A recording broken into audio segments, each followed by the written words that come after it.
जय हिंद मेरे प्यारे साथियों। टीचिंग बाय एमडी क्लासेज की तरफ से मैं हूं अभिषेक।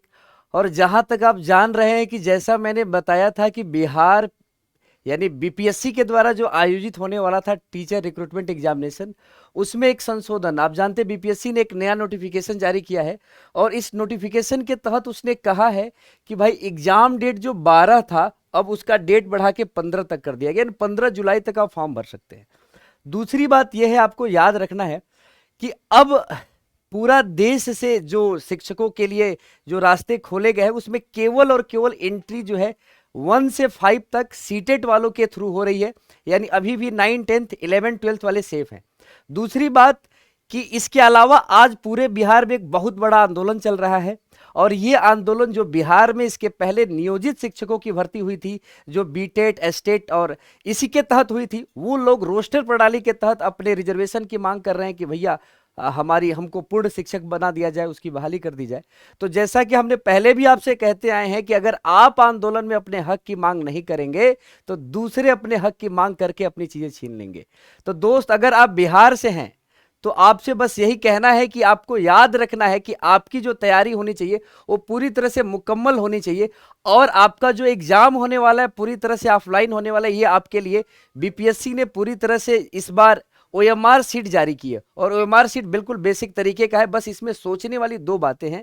अभी तक आपने, अगर आप दूसरे राज्य से हैं तो सुन लीजिए, आपने 4 ऑप्शन का आंसर की देखा होगा। ये बिहार है, यहां पर 5 ऑप्शन का आंसर की है और 2 ऑप्शन आउट हैं। वो सारे एग्जाम के सारे क्वेश्चन के 2 ऑप्शन फिक्स हैं। चौथा ऑप्शन होता है 1 से अधिक और 5वां ऑप्शन होता है इनमें से कोई नहीं। तो ये ऐसा ऑप्शन इनका बन जाता है कि ये सारे क्वेश्चन को फंसा के रख देते। तो प्रैक्टिस कर लीजिएगा। अनुक्रमांक है, यहां पर डेट ऑफ बर्थ भरना है। जीएस के पेपर का ये शेड्यूल दिया है। तो भाई 24, 25, 26, 27 अगस्त को एग्जाम होना है। 24 अगस्त को आपको पता है कि जैसे ही आपका एडमिट कार्ड आए, अगर आप अदर राज्य से हैं तो एक ही विनती है कि कोई ट्रेन का टिकट मिलने वाला नहीं है। पूरे बिहार को गंगा नदी 2 भाग में बांटती है। अगर नीचे वाले बिहार में आपका सेंटर पड़ा होगा तो ट्रेन मिलना मुश्किल हो जाएगा अगर आप एक भी दिन लेट किए ट्रेन का टिकट बुक करने में। तो याद रहे, अपनी तैयारी को पूरी तरह से देखते रहिएगा। और भी किसी तरह की नोटिफिकेशन या इस तरह की सूचना आती है तो मैं आपके सामने लेकर हाजिर रहूंगा। लेकिन अपने हक के लिए आपको लड़ना होगा। अपना सिलेबस जरूर देख लीजिएगा। सिलेबस का पूरा वीडियो मैंने अपलोड कर दिया है। पेपर कैसे होंगे, एग्जाम कैसे होंगे, कितना नंबर लेके आना है, इसके बारे में सब कुछ आपको डिटेल में मिल चुका है। तो ध्यान देते रहिएगा।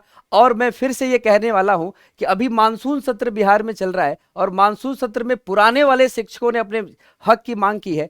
और जो दूसरे राज्य से जा रहे हैं उन दोस्तों से ये कहना है कि अगर आप सीटेट के तहत ये फॉर्म भर रहे हैं तो आपको याद रखना, अगर आपका सर्टिफिकेट नहीं जारी हुआ है तो आप केवल सीटेट वाले लोगों से बस कहना है जो सीटेट के थ्रू फॉर्म भर रहे हैं। अगर आपके पास केवल मार्कशीट है तो सर्टिफिकेट नंबर की जगह पर एनए भरना है। और ध्यान से योग्यता भरिएगा, थोड़ा मुश्किल योग्यता है। अगर आप बिहार की लड़की हैं, दूसरे राज्य में शादी हुई है, तो आप बिहार के इस वैकेंसी में पूरी तरह से छूट की भागीदार हैं।